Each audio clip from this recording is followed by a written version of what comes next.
Hello and welcome everybody. My name is Ryan, the official host of Reddit Voice, and today I'm going to be bringing you guys another episode of r/ProRevenge. Before we do though, I'd really appreciate it if you could hit that subscribe button and that notification bell to stay up to date on all the latest videos. You scared me with one of my biggest fears, so I made you go face to face with yours.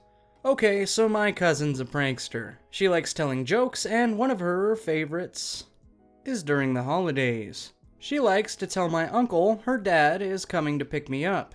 If I'm being honest, my uncle's not a nice man. He yells at me and everyone for everything. He lies about people to make them look bad and him look good. He makes fun of me for being overweight. He's very verbally abusive. It's gotten to the point where I've pretty much gray-rocked him, which is basically no contact. And her favorite prank is telling me that he's coming to pick me up and take me to family gatherings, which I usually avoid going to if he's there. And 2 hours in the car with him? That's literally hell. So a couple weeks ago, she lied and told me that he called and was gonna come pick me up for my birthday. I felt like I was having a panic attack. I remember crying, hyperventilating, I was pacing back and forth and trying to figure some way out of it. And yes, visiting him is just that bad. She started laughing. I told her that's not funny, and she knows how I feel about that man. She said, "Don't you feel better now that you know he's not actually coming?" I haven't forgotten that. It's been 2 weeks. I've had enough of that prank. I wanted to prank her, to kinda get her back. I remembered one of her biggest fears, clowns. She's been scared to death of clowns since she was a kid. So I had a friend that's over 6 feet tall dress up in a scary-looking clown suit. I told her I got a free dinner for 2 coupon for my birthday to her favorite restaurant, and I wanted to share it with her to bait her. We left and I had my clown in place. My plan was to stop on the middle of this old rural road and stop the car at a specific spot where my friend was hiding. Everything went to plan. My friend parked his old junk car on the ditch in the side of the road. I stopped and said we needed to check it out to see if they needed help. While she's looking in it and looking around for the owner, I sneak back to my car. My clown runs out of an old barn and straight for us. She saw him, froze, and started screaming. She ran to my car, but I sped off before she could get in. I didn't abandon her, I just drove over a hill to where she couldn't see me from where the old car was, and watched in my rearview mirror. She tried running with the clown chasing her, screaming for help. He caught up to her, and she got on her knees and started crying. He laughed and revealed it was a joke. I drove back and started laughing with him. She told me that it wasn't funny, and I repeated what she told me. "Don't you feel better?" line. She screamed and yelled the whole car ride at me, that I could have scared her to death. I told her that's how I feel when she tells me about my uncle. Manipulative, power-hungry aunt torments my family for years, costs her $300,000. Dealt with my shitty, manipulative, abusive aunt all my life. Finally got my revenge. The players: myself, M, late 30s, sister, 3 years younger, aunt, older, sister to my mother, mother, single mom, adopted, no blood relation to my aunt, cousins, 3 total, 1 male, 2 females. I have a good relationship with them now, mostly. My estranged father, who had been living several counties over, is pretty much out of the picture by this time. My parents had gotten their divorce when I was 9. Due to financial hardship, we were forced to live with my aunt at the nightmare of a household we would soon find ourselves in. My aunt married into Georgia wealth, and you can figure out what that means on your own. She had 3 kids and eventually caught her husband having an affair. It's a huge scandal. She gets the house, the kids, and a fat payout from the family attorney. This is important because my aunt didn't do a damn thing in her life to earn money, her house, her lifestyle, or basically anything. She was born poor along with my mom. Under her household, she was drunk with power. Years of therapy have allowed me to recognize that certain people, when in a position of power, get a perverse pleasure in ordering others to do their bidding. She was the strictest of authorities in every possible way you could imagine.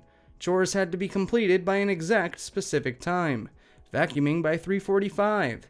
Dishes by 3:55. Laundry days for my mother, us kids, were Tuesday/Thursday, 5:35 p.m. to 7:55 p.m. If it was still running, she would shut the power off for 2 units.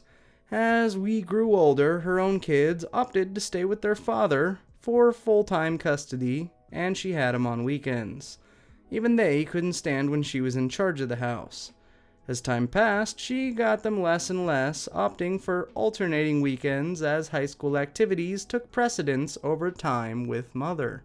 For my sister and I, the large 6-bedroom house was not ours for the taking. My mom had to pay rent as well as rent 1 bedroom that was all she could afford on her salary.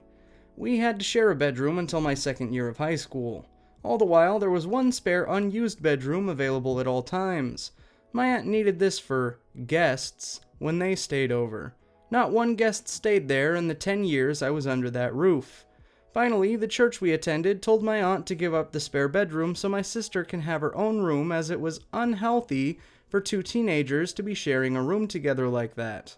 That infuriated my aunt because someone told her what to do in her own household. My sister and I got the brunt of her wrath. As my mom's salary was tapped out, my sister and I had to do extra chores like moving the lawn, trimming the shrubs, cleaning the pool, which we could no longer use without her being outside watching us. My aunt's behavior was becoming more and more outrageous and disconnected from society. For example, she had always snapped her fingers when she wanted to get someone's attention, but it was getting far more frequent, and she would blow up into a tirade if either my sister and I didn't obey. Her kids tried repeatedly to tell her that the shit she was doing was wrong, but she wouldn't listen. Eventually, they wanted nothing to do with her outside of the home. She was a tyrant there, and repeated intervention to get to her to see the folly of ways would always fall on deaf ears. I snapped. All through high school, I had no confidence as a person. I was weak-willed and growing ever distant from friends and society. I say this in all truthfulness and fear that had circumstances continued the way they'd been going, I could very well have, I was that bad off. I had just graduated high school and started my first semester of community college. I'm 2 weeks into my classes, attending from where my aunt drops a bomb on me. "You owe me dollars for this month's rent. The same amount for next month's rent as well. It is the 27th after all. You're an adult now. You're out of high school and working now, so you need to pay rent." What the hell? I blew an effing gasket as I yelled back. "You can't suddenly decide to charge me rent just because you feel like it. I need 30 days notice. I have rights." My aunt yelled at me some bullshit excuse that she had discussed with my mother, and it was decided that I needed to pay my own rent now. In some miraculous backbone move, of which I still have no idea how I stood up to her, I yelled right back at her. "If I'm an adult then, treat me like it and talk to me about rental agreements. I'll start paying you rent in 30 days, starting the 1st. I turned my back to her and walked away with my fists balled tight. I was furious with anger, but I walked away. My aunt saw my fists from behind and screamed bloody murder that I was going to attack her. No, I wasn't. She snapped her fingers at me repeatedly on my tail to get my attention, but I didn't turn around. I needed to cool off and clear my head. As I turned the corner, she grabbed my wrist hard, yelling, "I'm not finished talking to you." I threw up my still balled fist forward, keeping with my stride to break her grip as I hadn't stopped my momentum. This caused her grabbing arm to slam hard into the corner of the wall that I had just turned into. She screamed in pain, but I left the house and took off. The aftermath of that incident was that my aunt called the cops on me in an attempt to press charges. She was taken to the hospital and suffered a fractured wrist, and she was put in a cast/sling. Don't know, as I never saw it and never inquired further. Her story changed every time she told the cops what happened, while my story was spot on every time. I can still recall that moment down to the smell in the house where I was facing the working and non-working light bulbs. Forever ingrained in me. I was kicked out of the house and I couldn't visit my sister or mom there ever again. Fine by me, as I didn't want to see my bitch aunt ever again. I was happy to meet my mother and sister at the local diner or outlet. We could be ourselves there and not hostages in our own home. Years later, my mom wised up and got out of the abusive relationship with her sister and moved out on her own. She got a temporary nice place, invested wisely, and with the help of the church, got help getting a place of her own. In 2009, after the housing crisis, she bought her own place that she could never have afforded on her own prior to the market crash, but some good came out of it. She wept knowing my sister and her family and myself can come visit any time and stay. Over the years, I've been able to forgive my aunt. Not forget, forgive. I've let go a lot of my anger and hatred towards her that she put me through. When she has no leverage or control over us, she's a somewhat decent person for being a total bitch of a person normally. My cousins have calmed down, heard my story on my side of what happened, and those years ago didn't know what kind of person I was compared to what kind of person their mother was. They chose to believe me and know I didn't hit her or strike her or beat her across the face like she continues to claim. The revenge. While I've been able to forgive my aunt for what she's done to me, I cannot forgive her for what she's done to my mother. Kept her in financial hardship for a decade while she sat on a bank account full of cash and assets. Or what she did to my sister. Forced her to pay for damages because the water heater burst while my aunt and mother was away one weekend, leaving my sister at home. She didn't discover the flooded rooms for hours. My aunt's reasoning, it was her responsibility to watch the house. Not the responsibility of the homeowner to maintain/replace the water heater before it goes. Let's leave that upfront $5,000 financial burden before the flood insurance kicks in on a 16-year-old girl. I've had little to no contact with my aunt since I was kicked out of the house nearly 2 decades ago, but what I do keep in constant contact with my cousins. While I'm not going to divulge what I do for a living, I can say that I work for and with the government. I have worked my ass off getting to where I am today, and I've been known for being truthful, wise, and giving good advice when asked because of this. I often talk financially with my cousins, all of whom are money smart and doing well for themselves. They often then relay this information to their scheming mother who has no mind for business and investments. All the money she got from her house, sale, her divorce settlement, her previous investments, is pretty much gone. I spent years planning on the perfect trap, and it took a long time to prepare everything to make sure it all appeared right. Whatever the name Eonel and I don't pretend to know the law, but I do know the regulations and laws pertaining to insider information. This is not that. 100% certain of it, and if I ever go to court, I know my lawyer has a solid case in my defense. But this is a gray area, most definitely. I let slip to my cousins about some future real estate plans near my aunt's new area of living. It may be worth a lot more because of future development taking place in the area. All of that was true and backed up by what was said in the newspapers and new construction signs that newly appeared on Google Maps at the time. The rest was fabricated by myself, backed up by actual information I looked up on real estate websites and a project I was working on through my work. The telephone game takes place, and a few weeks later, I presume, my aunt starts making phone calls for real estate agents trying to buy lots of land in the undeveloped, shitty area of her new house.